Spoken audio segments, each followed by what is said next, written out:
ప్రార్థన చేసుకున్నాం. ఫస్ట్ పరిశుద్ధుడా, విమోచకుడాని పరిశుద్ధ నామమును బట్టి వందనాలు చెల్లించుకుంటున్నాను తండ్రి. వారతనంతో మాకు మంచి నిద్రను నిలిగించావు, కలవరాన్ని ఆందోళనలు దూరపరిచావు, నెమ్మదిపరిచావు. కృప దయచేసినందుకు వందనాలు ప్రభా. నీ వాక్యం చదువుతుండగా ప్రభా మాతో మాట్లాడండి, నీ స్వరం వినిపించండి, నీ సన్నిధి ఉంచమని యేసునామములో స్తుతించి ప్రార్థించి వేడుకుంటున్నాను తండ్రి. ఆదికాండము 6వ అధ్యాయము. నరులు భూమి మీద విస్తరించి ఆరంభించిన తర్వాత కుమార్తెలు వారికి పుట్టినప్పుడు ఉండవచ్చు. దేవుడు కుమారులను నరులను కుమార్తెలను చక్కని వారని చూచి వారందరిలో తమకు మనసు వచ్చి స్త్రీలను వివాహం చేసుకుంటారు. అప్పుడు యెహోవా, నా ఆత్మ నరులలో ఎల్లప్పుడూ వాదించదు, వారు తమ అక్రమ విషయంలో నరమాతృలై ఉన్నారు. అయినను వారి దినములు మాట 20, వారి దినములు 120 దినముల అయ్యను. ఆ దినములలో నెపేసీయులను వారు భూమి మీద మీరందరూ ఉండేది తర్వాతను ఉండేది. దేవుడు కుమారులను నరులను కుమార్తెలతో పోయినప్పుడు వారికి పిల్లలను కనేరి. పూర్వము కాలమందు పేరు పొందిన శూరులు వీరే. నరులు చెడుతనము భూమి మీద గొప్పదని వారి హృదయము యొక్క తలంపులలోని ఊహ అంతయు ఎల్లప్పుడూ కేవలం చెడ్డదని యెహోవా చూసి తాను భూమి మీద ఉన్న నరులను చేసినందుకు యెహోవా సంతానం నుండి సంతాపం తమ హృదయంలో నడుచుకునేను. అప్పుడు యెహోవా, నేను సృజించిన నరులతో కూడా జంతువులను, పురుగులను, ఆకాశ పక్షులను భూమి మీద నుండకుండా తుడిచివేయుదునని, ఏలైనగా నేను వారిని సృష్టించినందుకు సంతాపం నొందుచున్నానెను. అయితే నోవాహు యెహోవా దృష్టి కృప పొందినవాడాయను. నోవాహు వంశావళి ఇదే. నోవాహు నీతిపరుడు, తన తరంలో నిందారహితుడినై ఉండేను. నోవాహు దేవుని తోడని కూడా నడిచినవాడు. షేము, హాము, యాఫెతను ముగ్గురు కుమారులను నోహు కనెను.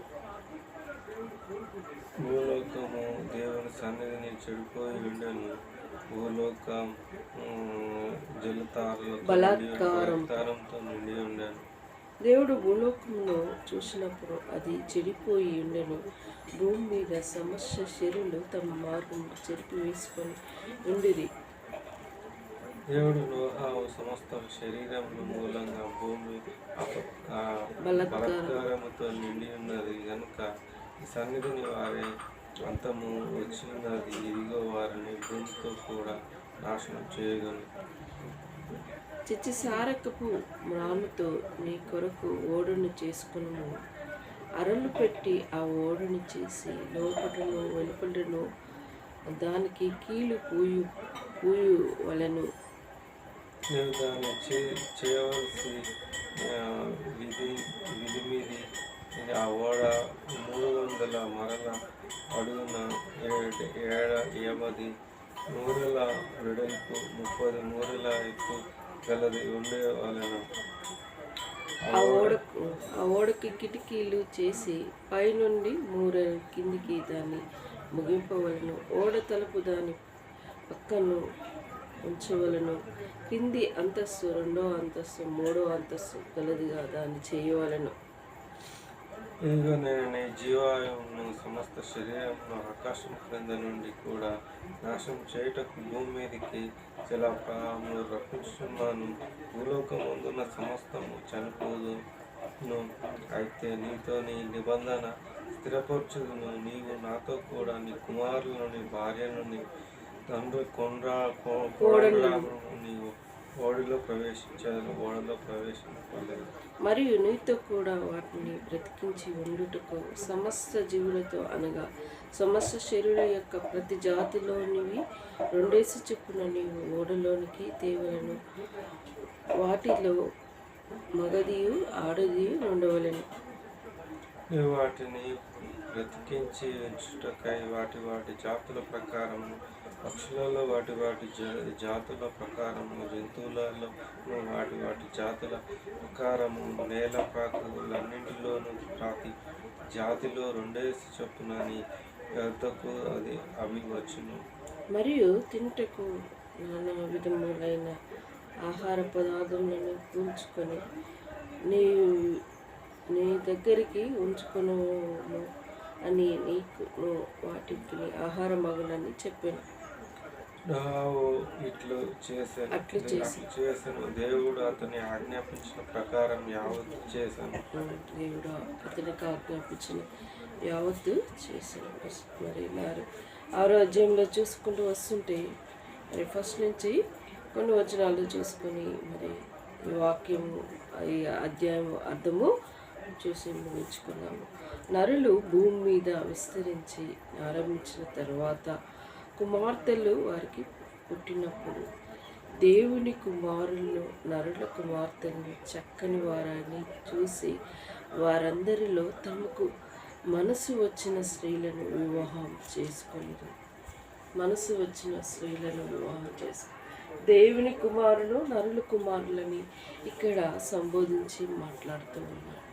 దేవుని కుమారులు అంటే ఎవరు? దేవుని ప్రేమించేవారిని దేవుని కుమారులు కుమార్తెలుగా అనబడేవారు. నరుల కుమార్తెలు అంటే ఎవరు? దేవుని సేవించని వారిని నరులు అని అంటారు. అంటే మానవులు, మనుషులని వారికి పేరు పెట్టబడి ఉంది.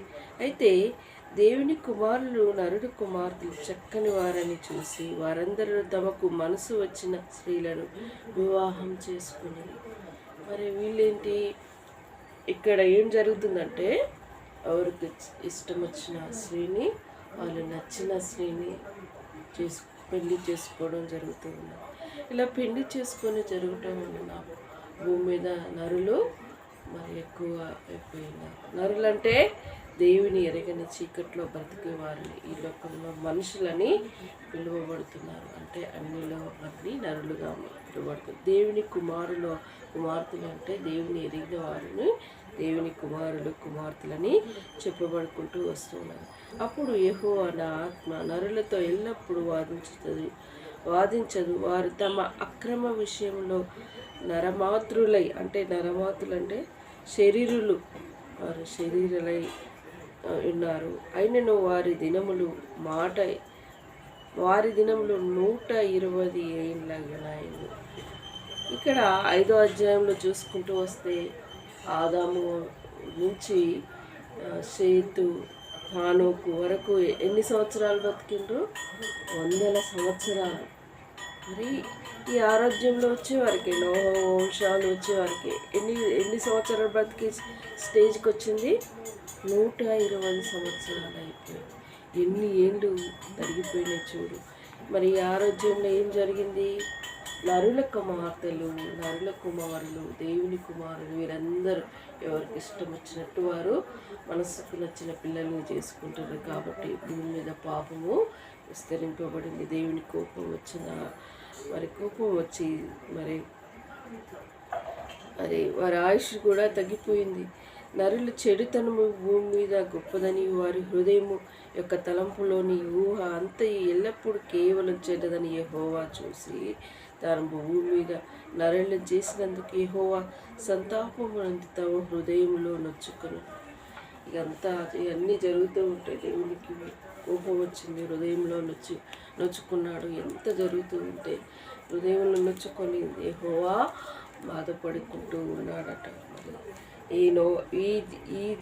ఈ ఆరోగ్యంలో చూసుకుంటూ వెళ్తూ ఉంటే నోహా గురించి ఆ ప్రాంతంలో ఆ అన్నిటిలో నోహా ఒక్కడే దేవుని దృష్టికి అంటే ఎంతో మరి నమ్మకమైన వ్యక్తిగా దేవుని దృష్టికి ఒక్కడే ఆయన నీతిమంతుడుగా ఆయన కుటుంబం ఒక్కడే నీతిమంతులుగా తీర్చబడింది కాబట్టి నోహావుతో దేవుడు చెప్పాడు, నువ్వు ఓడను సిద్ధం చేసుకో. ఆ ఓడ ఎలా ఉండాలి, మరి అందులోకి మరి నీళ్ళు పోకుండా మంచిగా మరి అది చేసి 3 అంతస్తులు కట్టి అందులో మరి నీ కుటుంబము, నీ కోడళ్ళు, కుమారులు, మరి అంతేకాదు భూమి మీద నివసించుచున్న జంతువులు, పక్షులు, మగది ఆడది అన్నీ అందులోకి ప్రవేశింపచేయి అని 6వ అధ్యాయంలో నోహావుకి చెప్పుకుంటూ వచ్చాడు.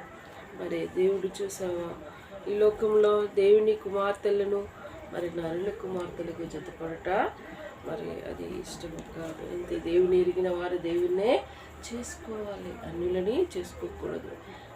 ఈ బైబిల్ గ్రంథంలోనే ఉన్నది. అందుకోసమే దేవుని ఎరిగిన వారు దేవుణ్ణే చేసుకోవాలి, అన్యుల్ని చేసుకోకూడదు. మరి అన్యులు చేసుకోవచ్చు కరెక్టే, కానీ వారిని మార్చడానికి మన ప్రవర్తన మనలో వాళ్ళు ఒకసారిగా ప్రార్థన చేయకుండా చేస్తారా, బైబిల్ చేయకుండా చదువుతారా, చదవలేరు. వాళ్ళ పద్ధతులు ఒకేసారి తీసుకోలేరు, తీసివేసి మార్చుకోవడానికి మరి కష్టం అనిపిస్తూ ఉంటుంది. అందుకు వారికి దయచిన్నంగా చెప్పినట్టు వింటే దేవుని మందిరానికి నడిస్తే అది గొప్ప భాగ్యం. కొందరు అన్యులను కూడా చేసుకోవడానికి ఇష్టపడుతూ ఉంటారు. మార్చుకోవచ్చులే, ఏం కాదు, మనం మార్చలేం, కానీ దేవుని సన్నిధానంలో నడిపించబడితే దేవుడే వారిని ఒకనొక దినమున వారిని మార్చివేస్తాడు. వారి హృదయం మార్చేసి ఏదో ఒక దినాన్న దేవుడు దర్శిస్తాడు. మరి ఆయన నరుల హృదయాలను దేవుడు ఎరిగి ఉన్న దేవుడు, మన హృదయాలను కూడా దేవుని ఎరిగిన దేవుడు. వివాహ విషయంలో నిజంగా చాలా జాగ్రత్తగా ఉండాలని చెప్తూ ఉంటారు సేవకులు. మరి ఎవరైతే దేవుడిని మార్చలేడా, ఎవరైతే దేవుడిని మార్చుకోలేమా అని అనుకుంటాము, కానీ కొంత సమయం పడుతుంది. అంత ఓర్పు సహనం నీలో ఉన్నదా? ఓర్పు సహనం నీవు నా పవిత్రమైన హృదయంతో ఒక అన్యునైన రక్షణలోనికి తీసుకురావడానికి నీకు అంత ఓర్పు సహనం ఉంటే దేవుడు మార్చగలడు. అలాంటి గొప్ప భాగ్యం ఒక అన్యురాలు దాన్ని రక్షణలో రావటం కూడా అది గొప్ప భాగ్యం, తప్పేం లేదు. మరి ఈనాడు ఇళ్ళల్లో చూస్తూ ఉన్నాం, ఒక కుటుంబంలో భార్య రక్షింపబడితే భర్త రక్షింపబడతారు. ఎన్నో శోధనలు వస్తూ ఉంటాయి. భర్త ఏం చేసినా మౌనంగా ఉండాలి, కొట్టినా తిట్టినా, ఇక వాళ్ళు తాగొచ్చినా ఏం చేసినా మౌనం. మరి మారేదాకా మౌని అయి ఉంటారు. దేవుడి కాలు మొరపెట్టాలి, కొన్ని బాధలు చెప్పుకోలేని ఉంటాయి, ఇవి ఇబ్బందికరమైన విషయాలు ఉంటాయి.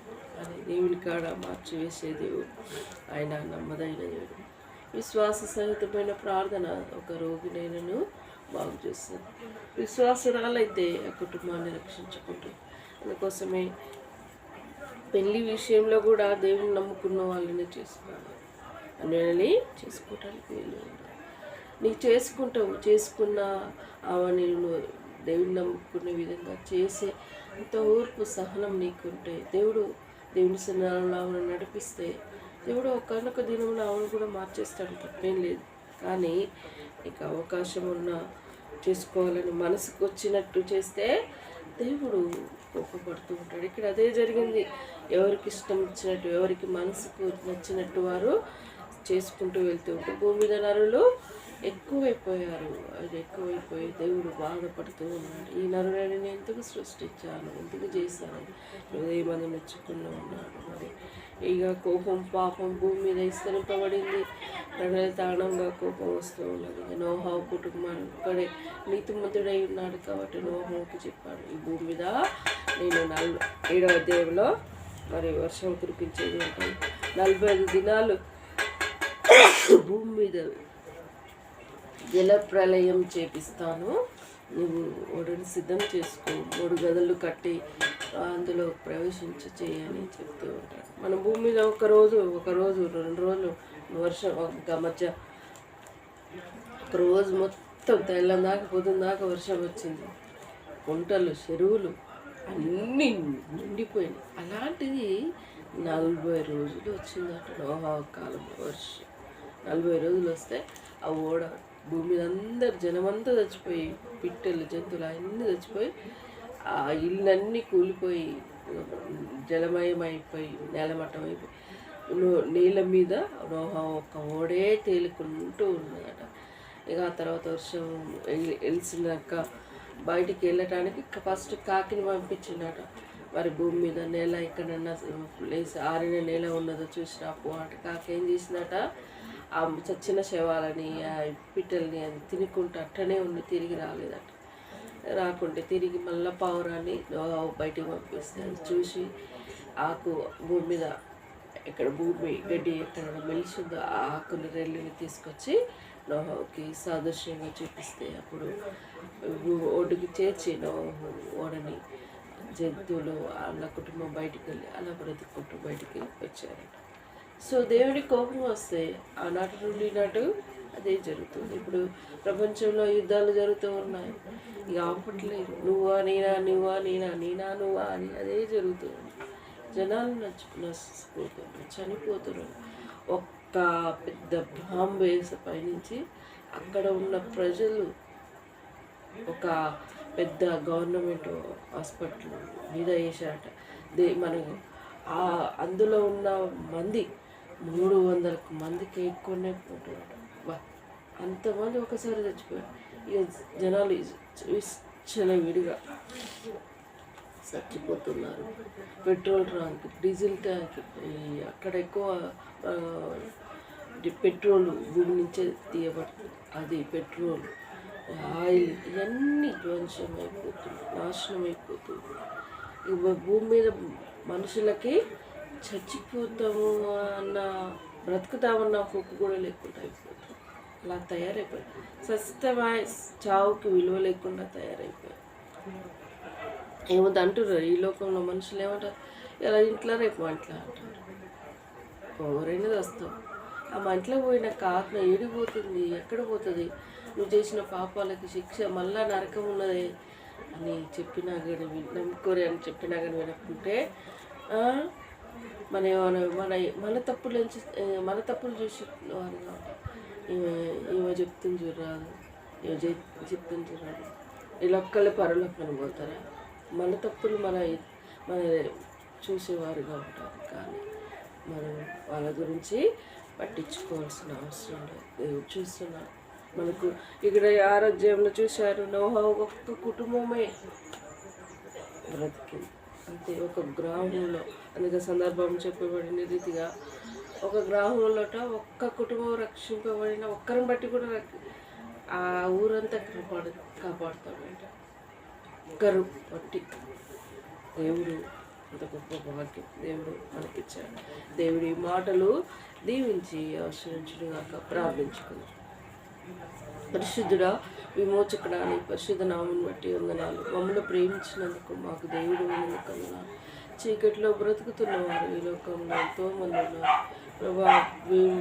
భూమి మీద నరుల చెడుతనము నరుల కుమార్తెలు, దేవుని కుమార్తెలు వీళ్ళందరూ మనసుకు నచ్చిన వారు వివాహం చేసుకుంటారు అని, భూమి మీద నరులు ఎక్కువైపోయారని హృదయమందు సంతాపడి నువ్వు ఏడ్చుకుంటూ ఉన్నావు, నొచ్చుకున్నావు ప్రభా. దగ్గరనైనా మరి దినాల్లో దేవా నోహా కుటుంబాన్ని నువ్వు రక్షించావు. దేవానికి మమ్మల్ని కూడా ప్రేమించినావు, నీతిమంతులుగా పిలిచడానికి మమ్మల్ని ఎంచినావు ప్రభా. ఇంటి కుటుంబాన్ని ఇంటి ద్వారా వచ్చే మహిమ దృష్టిని దొంగిలించకుండా కంచి వేయండి ప్రభా. జ్ఞాపకం చేసుకోండి. సులుగా చిక్కుపెట్టే శోధన నుండి కీడపాయండి. నన్ను నా కుటుంబాన్ని కాపాడండి ప్రభా. నీకు వందనాలు. మా భవిష్యత్తు విషయంలో ముఖ్యంగా ఈ సంవత్సరం 9 నాది సెటిల్ అవటకు మార్గం సరళపరచండి. గ్రూప్ 1 నోటిఫికేషన్ మరి ఎప్పుడు వస్తుందో తెలియదు, విషయంలో సహాయపడండి. తమని రైల్వేకి సిద్ధపట్టుగా జాబ్లో నిలబెట్టండి. ఇచ్చిన వాగ్దానం నెరవేర్చమని ప్రార్థిస్తున్నాను. గుడ్ ఫ్రైడేకి, ఈస్టర్కి మేము చర్చికి వెళ్ళటకు సహాయపడండి ప్రభా. లోనికి అప్లై చోటకు నన్ను దీవించండి. బ్యాంకు విషయంలో సహాయపడండి.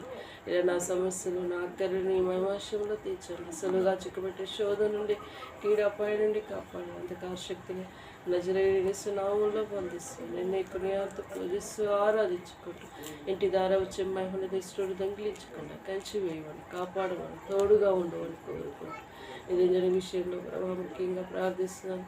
తన లైఫ్ సెటిల్ అవటకు మార్గం సరళపరచండి. చంచలమైన మనసు కాకుండా స్థిరత్వం, నమ్మకం, విశ్వాసం ఉంచండి ప్రభావ. వీళ్ళని నిలబెట్టమని ప్రార్థిస్తున్నాను. మా స్టడీ జాబ్ త్రుటి లేకుండా కాపాడమని ప్రార్థిస్తున్నాను ప్రభా. లోక స్నేహం దేవునితో వైరమని మీరు ఎరగరా అన్నావు ప్రభా. లోకంతో స్నేహం దేవా నీకు వైరంగా ఉన్నారు ప్రభా. వారి మనసును మార్చమని ప్రార్థిస్తున్నాను. ఇలా చించిన కుటుంబాన్ని రక్షించండి, కాపాడండి ప్రభా. మమ్మల్ని ప్రేమించినందుకు మాకు దేవుడు అయినందుకు వందనాలు చెల్లించుకోండి. అంధకార శక్తులు సంపూర్ణ విడుదల దయచేయండి. ఘనత ప్రభావం పొందుని మాకు ఇచ్చిన భాగ్యాన్ని పెట్టి స్థుతిస్తున్నాను. తగ్గించుకుంటూ నీ నామం నేర్చించు. ఏసు దివ్యమైన నామమున ఆత్మీయంగా వేడుకుంటున్నాను తండ్రి. ఏసు రక్తమే జయం, సిల్వ రక్తమే జయం. ఏసు నామం సంపూర్ణ విజయం కలుగునుగాక. అపవాది క్రియల అనంతం నాశనమగునుగాక.